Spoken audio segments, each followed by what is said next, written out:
Une semaine qu'elle n'avait pas pris la parole publiquement. Fragilisée par une contestation jamais vue de mémoire hongkongais, Carrie Lam tente de reprendre la main. Il existe toujours des doutes persistants sur la sincérité du gouvernement ou des inquiétudes sur le fait que le gouvernement puisse relancer le processus devant le Conseil législatif. Alors je voudrais le répéter ici, il n'y a aucun projet en ce sens. Le projet de loi est mort. Une annonce, espère-t-elle, qui calmera la rue, mais pour l'un des principaux groupes à l'origine de la contestation, cette concession sémantique n'est pas suffisante. Carrie Lam aurait dû aller plus loin et annoncer l'abandon définitif du projet de loi. Pas question donc de cesser les manifestations. Elle a seulement dit que le projet de loi était mort.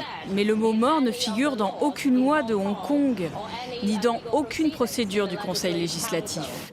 Si nos 5 revendications ne sont toujours pas entendues par Carrie Lam et son gouvernement, le Front civil des droits de l'homme continuera à tenir des manifestations.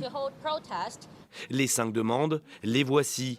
L'abandon du projet de loi d'extradition vers la Chine continentale, l'ouverture d'une enquête indépendante sur les violences commises le 12 juin, la libération sans condition des personnes arrêtées ce jour-là, la démission de Carrie Lam donc, et l'élection et non la désignation du futur exécutif hongkongais.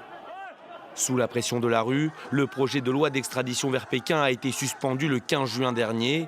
Des rassemblements pacifiques, mais qui prennent une tournure violente le 1er juillet. Des manifestants mettant à sac le Conseil législatif.